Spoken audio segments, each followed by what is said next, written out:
This video is sponsored by my amazing website, CrochetGold.store. I have some great products crafted with care. Thank you for your continued support. Now, before we start, let me be clear.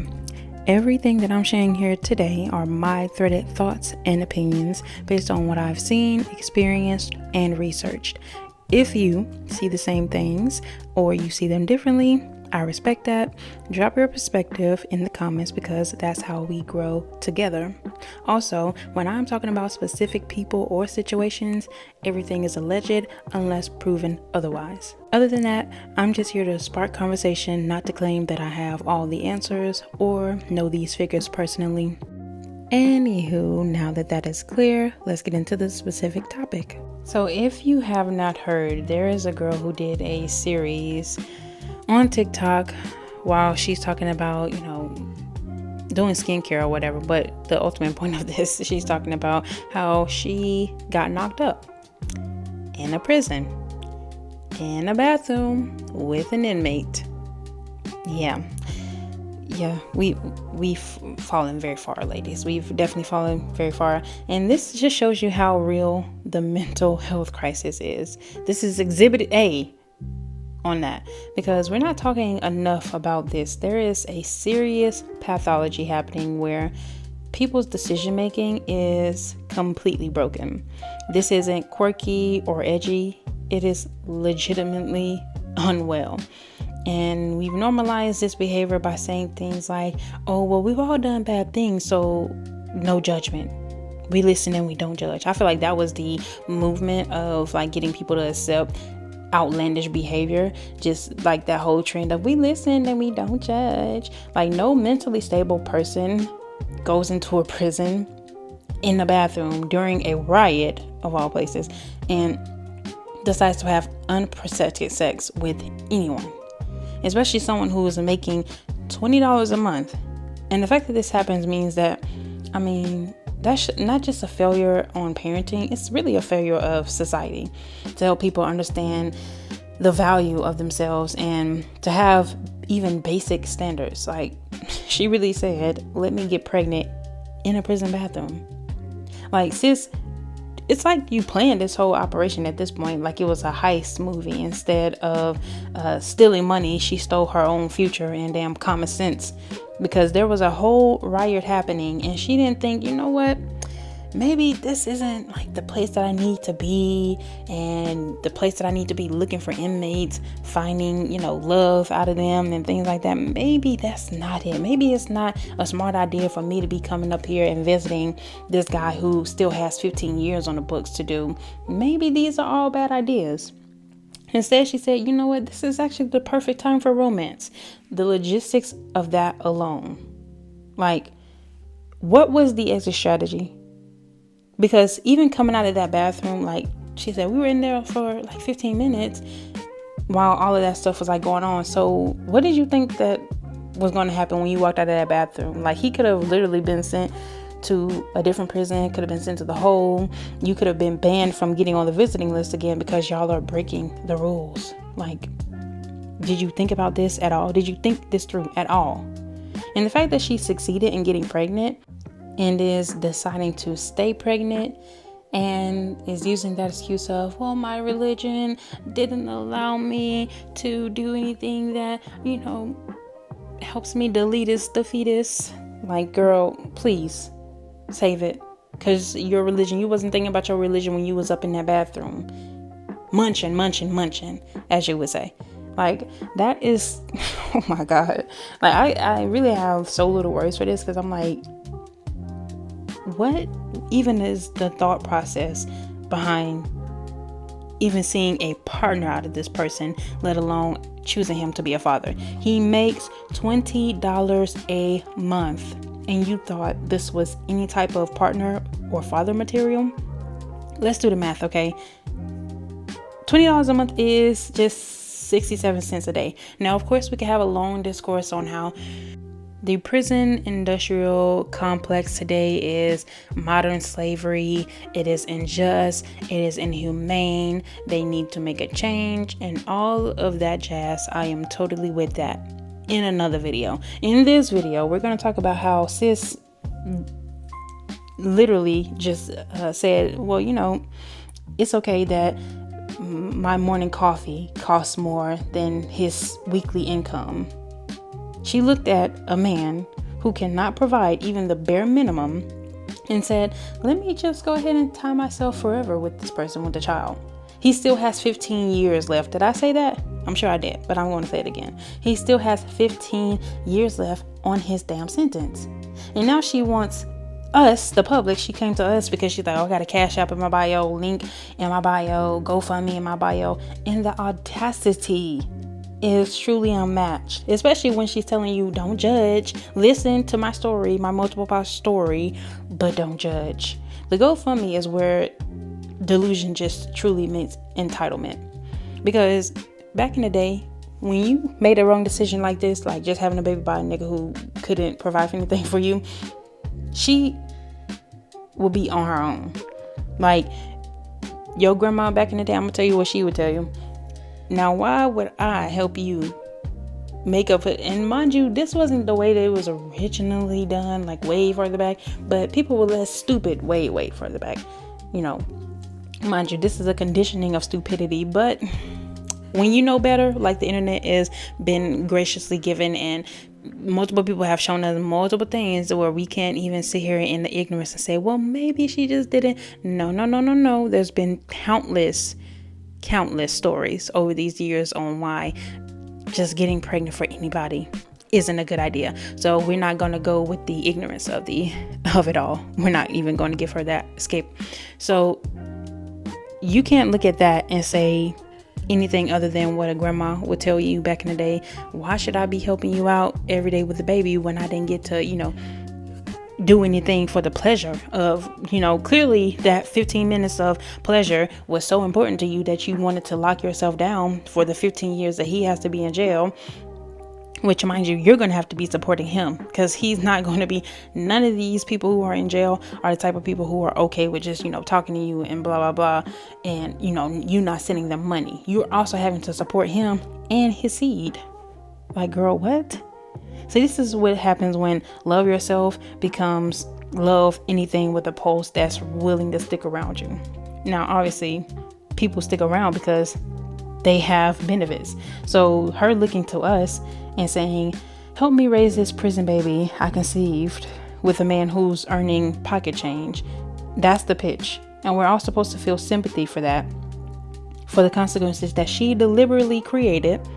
And even when told, this isn't a good idea and there are things that you can do, she has completely disregarded that. And this is the sort of culture that we've built, where people do unhinged things and then just crowdfund their way out of having any accountability, because your accountability is supposed to, that's why your grandma told you that, like, you have to have the pain of what you thought was going to be pleasure because you weren't truly aware of what you were doing. It may seem harsh to, mind you, it was many a girl. And mind you, I say girls for a good reason, because they're were very young women who were being taken advantage of. But we all have to have that layer of accountability. Like, there's no escaping that anybody can do from the harshness and the seriousness of these decisions that we can make in a moment's notice. That's why people who, did something at 16 and, 17 years old and all of that can be in prisons for years and years and years later. And you're like, damn, their frontal lobe wasn't even developed when they did these things. And it's like, well, when you are making grown decisions, you get grown consequences. And that's just point blank, period. So somewhere, though, in life, the message got twisted. It got twisted from don't settle to literally any situation is valid if you claim it's love. And that's the real problem here. We've gone from empowerment to enabling full-blown self-destruction in the name of not judging. Calling out people isn't supposed to be just a mean thing. It's something that's necessary, because clearly nobody loved her enough in her life to say, look, this ain't it. This really ain't it. And I have a hard time believing, you can say, well, how do we know people don't love her? Listen, I have a hard time believing that you love me and want the best for me if you see me crashing out this bad and don't tell me, you know what, maybe this is not the way, and sit down and have a real conversation with me and telling me that, So now there's a whole child who has to be drugged into this chaos because people are too afraid to tell people the truth. We have to face an uncomfortable truth, okay? The bar is literally at the earth's core. And ain't ish bitches, as my sister goddess would say, ain't ish bitches, okay, are bringing a shovel. Okay, we talk about all the time how men have low standards, but women are out here competing in the worst possible choice Olympics because he's literally incarcerated. He's making less than what a phone bill costs today. And she still chose to not even just entertain this man, not even just talk to him on the phone, but to go there and have sex with him. And I got the feeling, and multiple people were saying that they got this feeling as well, like she's lying and she's maybe making this up. But even the pathology of like creating this story is something that we would have to explore if we come out and find out this isn't real. But I can still 100% believe it because people are just degenerates. Let's just call it a spade. Like, unchecked human behavior makes you into a degenerate, period. There's no getting around it. So the bar is definitely for those who deserve access to your body and to your womb. It was created for that reason. It's unfortunately so low underground, and this is what happens when a society tells a woman that any choice is valid as long as you own it. No, some choices are bad choices, and they're going to stay bad choices no matter what. Now, we can always, for people who are looking to change and, actively making their way towards better in life, there's nothing wrong with, not piling on them, of course, because they're actually acknowledging that a change needs to happen. But normal people don't do stuff like this, period. This is laced with someone who has trauma, low self-worth, and quite frankly, untreated mental health, which runs rampant in the Black community, or all of the above, quite frankly, in a decision like this. Because instead of addressing the psychology of why someone would destroy their life in such a major way, we'll just say it's her choice and keep it moving. So choice without discernment, therapy, or self-worth is just chaos with permission, and no one can convince me otherwise.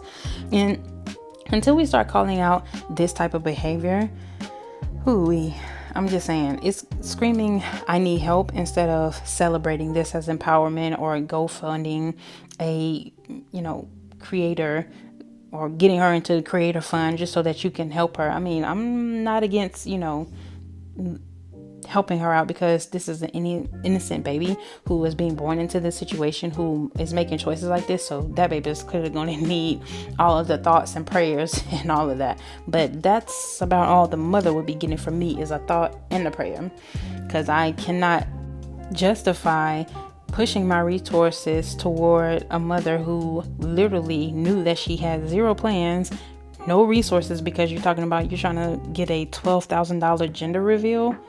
Girl, what? Girl. No. So this child definitely has, they're going to grow up with the deck stacked up against them because their parents prioritized lust over logic. But, a lot of our parents did that, and we were able to grow up and, be well, albeit we need a lot of therapy, and even just these discussions are like therapy to us. So the last things I will get into is that male and female dynamic here being equally broken. Like I mentioned, both of them prioritizing lust over any logic is crazy. He's in prison, he has nothing to offer, but somehow still had the audacity to have unprotected sex and chose to do what he did in her, knowing that comes with repercussions. She's in the free world with options, but chose this as her situation. So both of them are operating from a place of brokenness that led to this huge disaster that we're all witnessing. And honestly, this shows that degeneracy isn't gendered. Men and women alike are out here making choices that proves that, you know what, the whole human race needs universal free therapy. that's the solution for this, okay? Society has stopped gatekeeping basic standards. We used to have, that is, community elders, friends, and family who would intervene and say absolutely not. But that was, of course, coming with a lot of overstepping from those elders and, them thinking that they knew what was best. So the pendulum swung so far that way of, having people in your business, to the pendulum swinging all the way to the other side of, I need to be able to make whatever judgments without anybody telling me what the hell to do. And now everyone's so worried about, maybe it's coming off judgmental, that we will let people drive off of cliffs of not having standards, and not realizing that not having standards really isn't a freedom. It's how you end up pregnant by an inmate. And we need to bring back that loving intervention, which is like, society needs like that middle place. We're done with being swung so far right or so far left. We really need to come into a middle point of, being in somebody's business and telling them the truth, and also having that, loving intervention still in there of like, okay, girl, what are you doing, before somebody destroys their life. And that's the part of the reason why she kept saying in the video, don't judge me, we've all done bad things, and using that as a trigger to get you to bypass their bad behavior and to continue to support them. So the audacity of asking for money in a moment like this is definitely peak 2026. The real question that we can all ask ourselves is, how do we get here? And I really do think that having these sessions is how we can get out of this and get back to that middle point, not going to the other side of, being overly invested, but getting to that middle point of, seeing these symptoms of a larger sickness, and seeing women who are so desperate for connection that they'll accept prison relationships. And obviously, I would say this person struggles with high breastophilia. You can go look that up. It's often referred to like the Bonnie and Clyde syndrome. But in my opinion, this is what happens when feelings override survival instincts. Evolution gave us instincts to choose partners who use their abilities to provide, to protect, to contribute to our offspring's survival. And yet she overrode every biological warning system that was made in order to make the worst possible genetic and practical choice. Feelings are valid, but they're not always right. And this situation shows us exactly why. So until next time, thank you so much for watching. I appreciate you for watching till now. Go ahead and leave a comment down below, and don't forget to keep creating and support local.